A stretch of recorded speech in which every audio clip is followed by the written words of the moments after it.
Jump.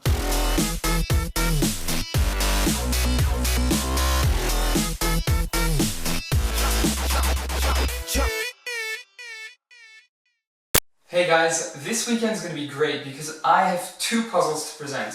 Now there's only one of the two that's new, the other one I already presented but just not on this channel. So here it is. I'm going to start with the one I have already presented, the Combo CurFaTRhoTri. So this is the Combo CurFaTRhoTri.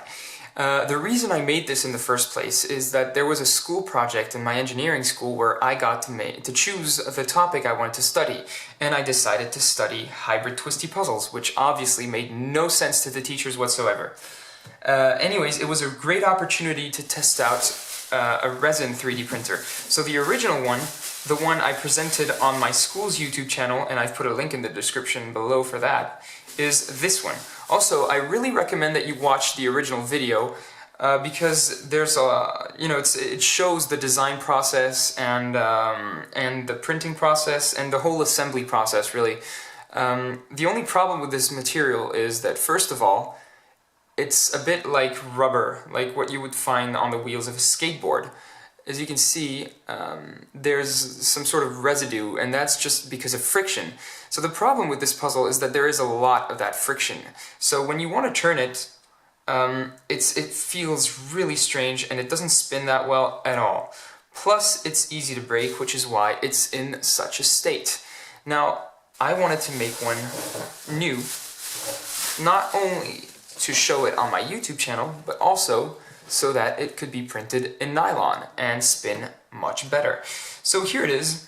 What this puzzle is a hybrid between a Megaminx and a helicopter dodecahedron. So let's see how it spins. So this is the Megaminx turning. As you can see, it splits the faces of the rhombic tricantahedron in half. So that means that you can't see the edges, but they're right here. So that also means that it's a corner-only Megaminx from appearance. So if you only turn this, it's just like solving a 2x2 Megaminx, or a Kilominx, basically.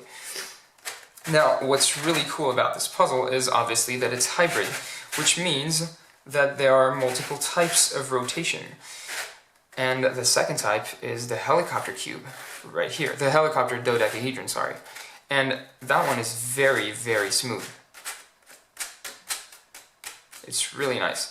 So, let me show you a few moves. So, for example, I can turn this, then I can turn that.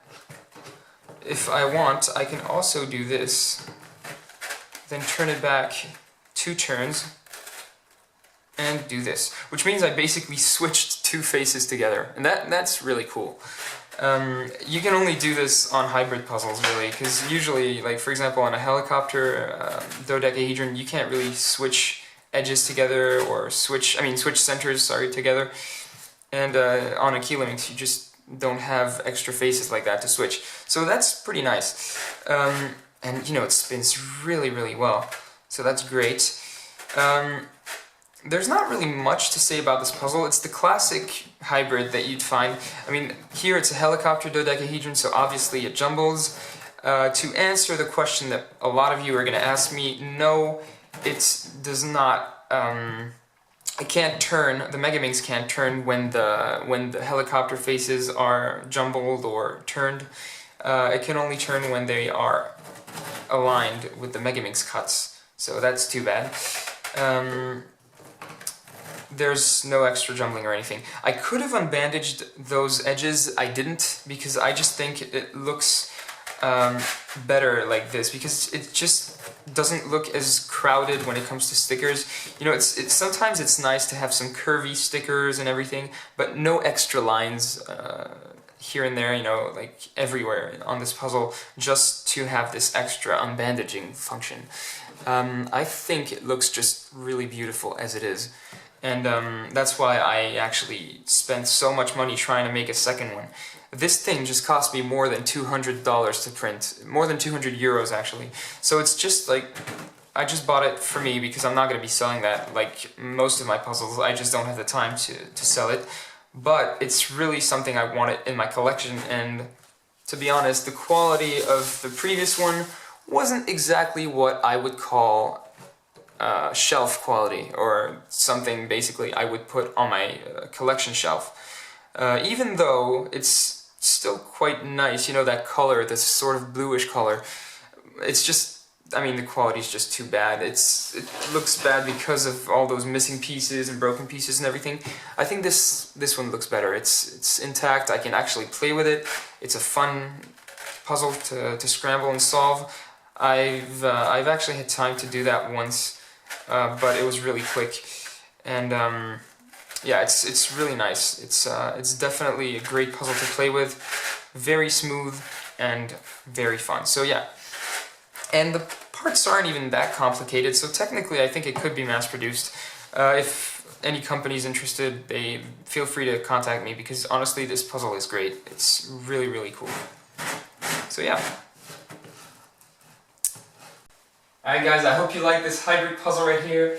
Don't forget, I've put a link in the description below where I show basically the process of building a twisty puzzle, the video I made for my school back then.